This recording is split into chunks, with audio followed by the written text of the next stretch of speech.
This is your News Source Evening Bulletin for today, Wednesday, the 15th day of March in the year 2023. I'm Gordon Mosley reporting, and here's what we're tracking tonight. The European Union and the government of Guyana today launched a €10 million Sustainable Forest Livelihood Project. The project is intended to benefit communities in Guyana and its eastern neighbor Suriname. It will see Guyana benefiting from a grant of €5 million, which is designed to help the country maintain healthy forests. The project will be executed by the French Development Agency and the World Wildlife Fund. In his address during the launching ceremony at State House, President Irfan Ali said the Sustainable Forest Livelihoods Project will play an important role as Guyana forges ahead with the creation of a low-carbon economy, adding that it will also support sustainable livelihoods at the local level. This partnership with ADF and WWF is underpinned by a focus on what works, moving to create practical solutions to development challenges, and addressing the vital role that forests play in overcoming these challenges. Sustainable livelihoods sit at the heart of this endeavor, as when we create the opportunities for people for economic advancement and social upliftment, we provide them with resources to make decisions to safeguard the environment and protect the forests. According to the president, Guyana has long focused on the search for practical solutions to be more energy efficient, resulting in it becoming the first developing country in the world to produce a low-carbon development strategy in 2008. President Ali said over the years, Guyana has found a very delicate balance in the development and advancement of forested communities in the context of sustainable forestry management and will continue to do so as it rolls out the LCDS 2030. We should not ever undervalue our contribution and our record in terms of deforestation rate. That is not by accident. That is by deliberate planning, deliberate policy, and a strong understanding of the role of forests in today's environment and in the fight on climate change. And it was also noted that Guyana is also working to provide global leadership on sustainable forest management and underutilization of the potential of the forest for the transformation of countries by creating a social, economic, sustainable model that values the forest as global natural assets. As it stands, more than 80 million hectares of Guyana's forests are intact, representing some 89% of the country. Every year, this forest removes 154 million tons of carbon dioxide from the atmosphere. The forest provides vital ecosystem and environmental services to the world. So our forest is not just standing trees. It is an important global asset that provides global services. And in the provision of those global services, it is only fair that the forest earns for the country and the people who ensure that it stays intact in support of those global services. We are therefore very pleased to join the European Union and the AFD and WWF Guyanas in creating this important partnership to safeguard forests while sustaining forest livelihoods.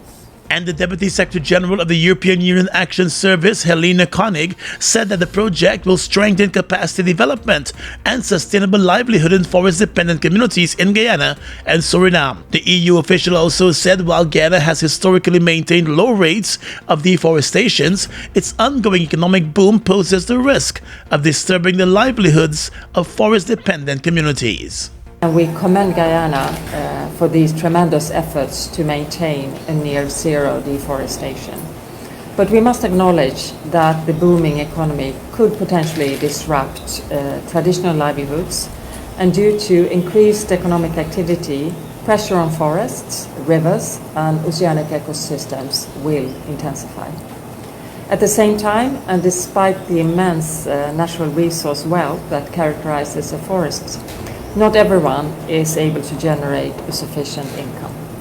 Remote and small communities offer few job opportunities and push local communities towards unsustainable exploitation of natural resources, with potentially severe consequences for forest biodiversity and ecosystem services. It was also noted that the project is fully in line with Guyana's low-carbon development strategy and will help to preserve and enhance the sustainable development role of forests as a key asset.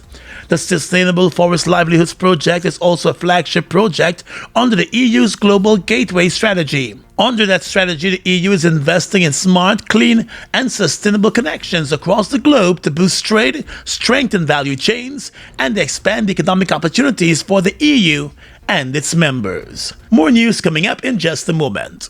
It's been a long time coming. Overdue, some might say. But now that it's here, it will change life forever. And it is here to stay. The future is now. Transforming Guyana into the 21st century. Introducing GTT Fiber. Experience internet connectivity like never before. Speeds you deserve at prices you can afford from a name you can trust. Sign up today. GTT Fiber is here. GTT. Together, we rise faster. At Giftland Office Max, we're all about customer satisfaction. Whether it's clothing and shoes for the ladies, gents, and kids, or for the latest electronics or hardware appliance, we're always thinking of satisfying you, our dear customers. Now you can shop online at www.giftlandofficemax.com or visit us at the Giftland Mall, where we're happy to serve each and every one of you.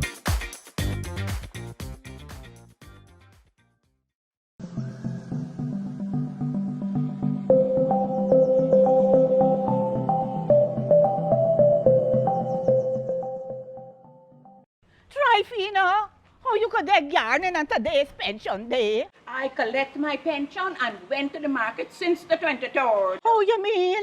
I tell you, Levy switched to lodgement. Since me last book finished, I switched. You joined up a lodge, was this lodgement? Oh, the NIS lodgement system allows pensioners to get their pension into their bank account. The money is paid into the account by the 23rd of the month, so you could withdraw it whenever you like. So wait, I ain't got to join no long line. Why you ain't tell me before? Told you, Cleo. When you go to submit your life certificate, ask them for the allotment application form. When you complete it and the bank verify it, then NIS is going to process it. After they process it, your money will be in your account. Well, all right, I join them now. And don't forget, when you're carrying your life certificate, ask them for the lodgement application form. For further information, please visit the website at www.nis.org.gy, the National Insurance Scheme Facebook page, or your nearest NIS office. Monster, bust the flavors. We're full of flavors. Bust the flavors, that my crave for. We're full of flavors. Tell your neighbors about the bust the flavors. Grab a bust the flavors. Yeah, thirst buster, grab a buster. Bust the flavor, taste the savor. Bust the flavors. Bust the flavors.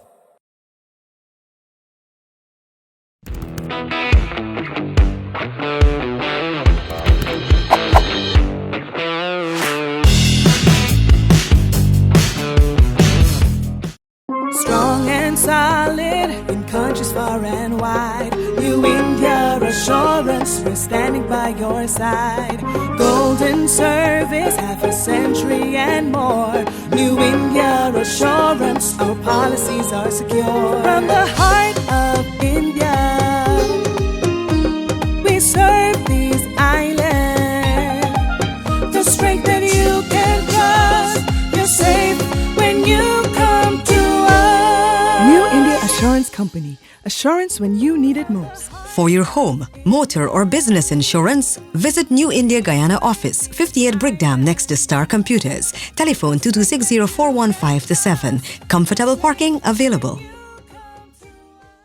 Let's tell you now that Guyana's Minister of Foreign Affairs, Hugh Todd, has updated the Commonwealth and the foreign ministers of the Commonwealth on Guyana's border case against Venezuela, which is currently before the International Court of Justice.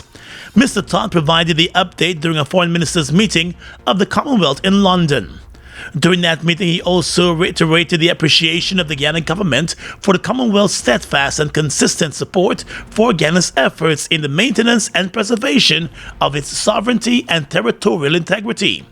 The International Court has already established jurisdiction to hear the case, even as Venezuela continues to object to that move. Guyana is seeking the final judicial settlement of the controversy as Venezuela still lays claim to Guyana's territory. At the Commonwealth Foreign Ministers meeting, a number of other issues of importance to the countries of the Commonwealth were also discussed. The meeting focused heavily on areas of priority, including building resilience for peaceful, just, and stable societies, financing for climate resilience and environmental sustainability, and leveraging intra-Commonwealth trade and digital connectivity. Minister Todd told the Commonwealth grouping that Guyana is prioritizing democracy, good governance, human rights, and the rule of law as fundamental elements in its developmental approach. He also indicated that the Guyana government recognizes that development would not be sustainable if it does not occur in a framework where these elements are given primacy. The chairman of the Public Utilities Commission, Della Britton, today said the commission has been keeping a keen eye on the operations of the Guyana Power and Light Company and the Guyana Water Incorporated. She said discussions with the utility companies were centered on how to reduce the financial burdens from consumers. In the case of GWI, Ms. Britton said while the commission sought not to reduce the quantum for the reconnection fee for GWI in an effort to reduce the financial burden on consumers, the PUC was able to negotiate an increase in credit limit to allow consumers an extended grace payment period and extended the disconnection notice to 24 hours. But talks are still ongoing to reduce certain fees that are being charged to consumers. And we urge GWI to review the costs associated with the disconnection and reconnection of consumers with a view to implementing a cost-effective disconnection method which would decrease the deficits of the company. The PUC chairman also said the commission is continuing its strict monitoring of all the players in the utility sector. And to that end, she recalled that in 2022, the PUC embarked upon a public consultation on the quality of services to educate consumers to their rights. The Public Utilities Commission is therefore committed to ensuring that consumers have the right opportunity to seek redress for issues, treated fairly, have access to information to make informed decisions, to advocate for consumer rights, and to promote consumer education. The attorney said the PUC is mindful that it is required at all times to perform a balancing act between the needs of the consumers and the maintenance of the financial viability of the operator. She said the Public Utilities Commission has been receiving a large number of complaints from consumers and was able to seek redress to the tune of more than $60 million over the past year alone. Consumer rights advocate Dr. Yog Mahathir today said that Guyanese consumers are still faced with poor quality of services from several state agencies, even as they are mandated to pay hefty utility bills for those services. Dr. Mahathir said Guyanese are still faced with frequent blackouts and poor water quality in some communities. He also raised concern over what he considered the overpriced nature of the country's telecom sector, which he believes Guyanese are throwing monies at telecommunication companies to keep them afloat. His remarks were made during a webinar organized by the Public Utilities Commission to mark World Consumer Rights Day. We pay for blackouts in this country. Poor non-potable water. Expensive one at that, in a land of many waters. And guess what? And opt-in expiry dates for our own funds with the telephone companies. How better can it get? Indeed, anything different will be better because we are at the bottom. Dr. Mahathir also said Guyanese consumers for the most part still do not know their rights and the power they have to demand better from companies that provide services that affect their daily lives. He said the high cost of living compounded with poor services offered to Guyana is beyond the cause for concern. Too many consumers, and Mr. Khan spoke of this earlier, too many consumers are still in the dark. No pun intended. They're still in the dark, because their rights have not been effectively communicated. Again, no pun intended. In a nation that has a relatively small consumer base, we have to fork out our hard-earned dollars to meet the demands of the public officials in salaries and allowance and fancy entourages. And we also have to face the ill fate that even our money used to buy talk time are expired upon us by Telecom Almighty.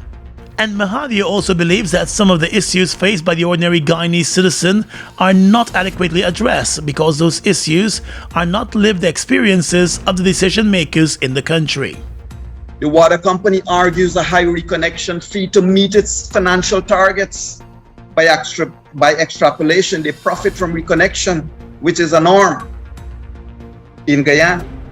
The telephone companies will expire your money at month end because you couldn't afford to add $100. So if you have $3,000 credit and you fail to add $100 at the right or wrong time, you will lose that $3,000 even though you paid for an intended talk time. The legal officer of the Public Utilities Commission, Vindhyar Prasad, said it is important for consumers to know their rights and responsibilities. He said poor services to consumers should not be accepted, and consumers have the right to seek redress when they believe they have been shortchanged.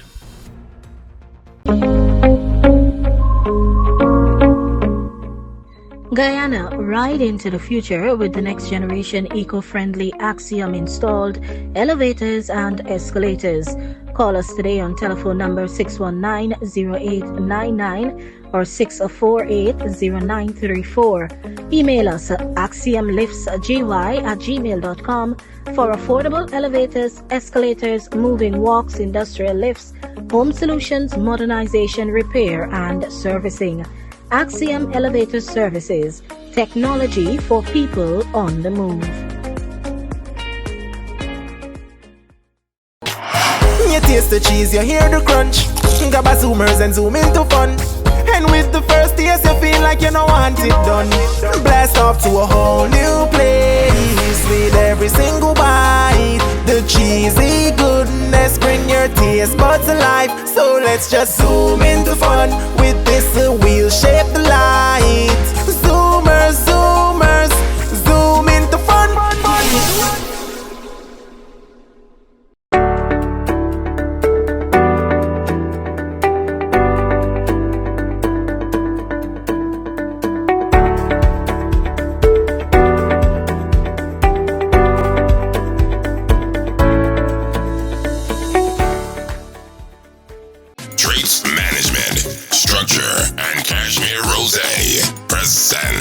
Sundress Soiree, Champagne and Cocktail Event, Saturday, April 8th at Everest Cricket Ground. Contribution $8,000. This is a day into night event. Doors open from 3 p.m. to 1 a.m.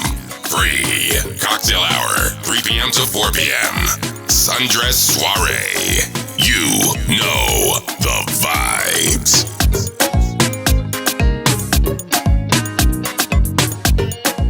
A post-mortem examination was conducted today on the body of Linden miner Neptune Hercules, who died on Saturday when the bulldozer he was operating was sucked underground by quicksand. His cause of death has been listed as suffocation.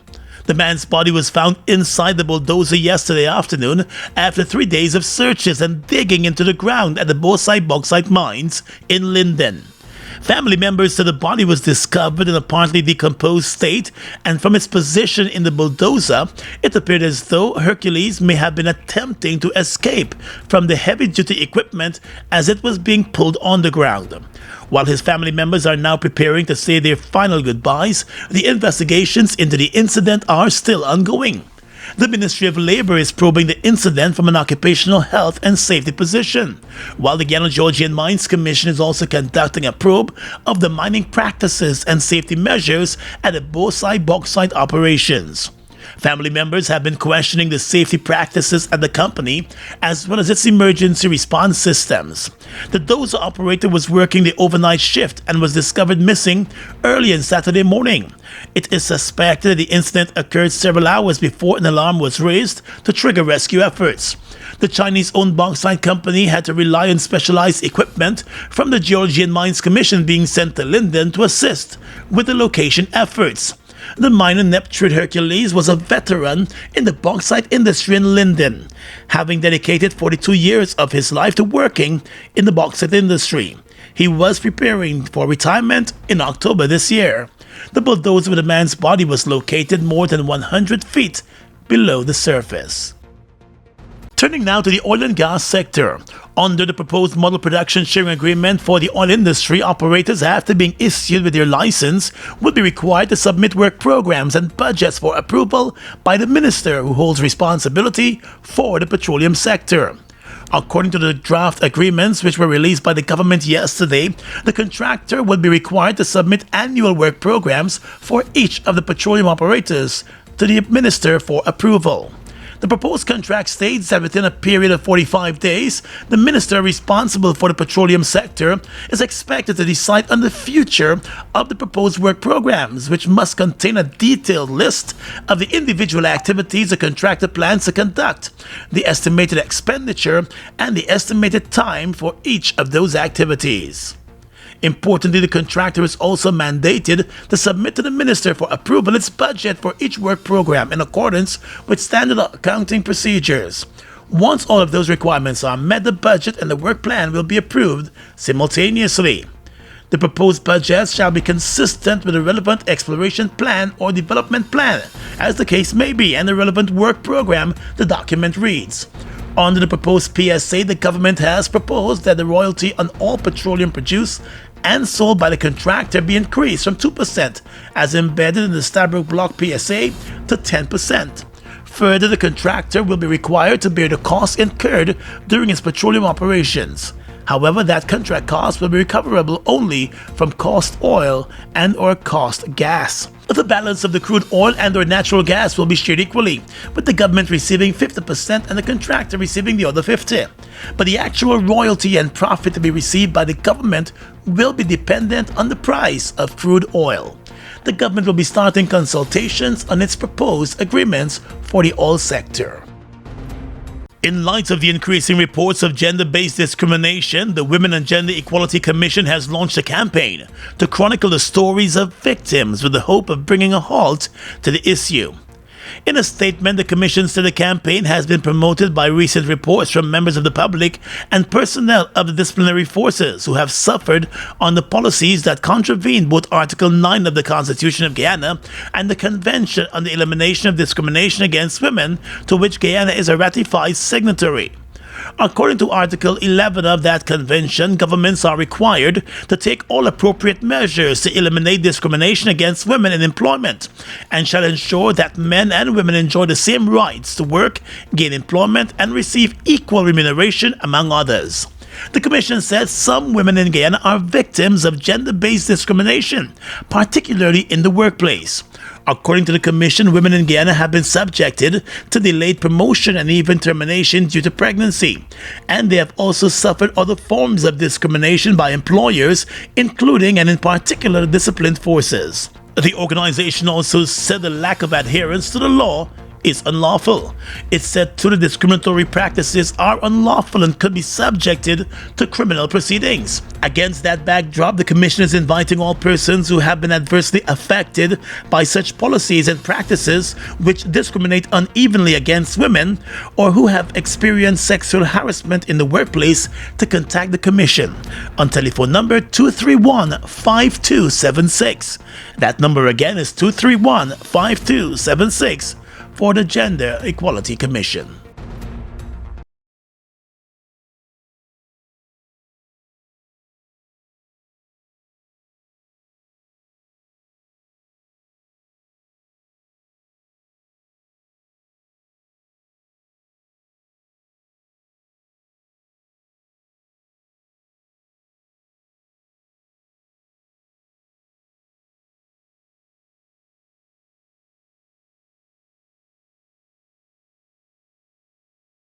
Foodmax Supermarket, located on the ground floor of the Giftland Mall, is your one-stop shop for all your grocery needs. We stock a variety of imported frozen meat and food products, fresh produce, and pet supplies, freshly made bread. Rotisserie chicken and patties are also available daily. Shop in comfort today at Foodmax and let our courteous staff assist you in satisfying your shopping needs. Foodmax, the fresh food specialist. It's one of your biggest goals, getting your own home, where memories are made, where happiness lives. You may feel that home ownership or renovation is beyond your reach, but we at Republic want you to know that there's always a way. Ask us about our suite of mortgages. Let's help make your housing wishes come true. Or advise on how the equity in your existing home can finance other dreams and goals. Call or go online to learn more. Look who's in the mix now. The new Buster Soda Water. 0 calories, 0 sugar, 0 artificial flavors. 100% refreshing. Taste Buster Soda Water today. Buster Soda Water. Now available for only $120. Fuel it up and drive, super 95. Tune up. Fuel it up and drive, super 95. Tune up. Protect your fuel system, boy. High mileage and performance, boy. Guy Oil Super 95 gasoline gives you more reasons to drive and is available at 56 service stations nationwide. For affordable price, high performance, and high mileage, choose Guy Oil's Super 95 gasoline. Fuel it up and drive.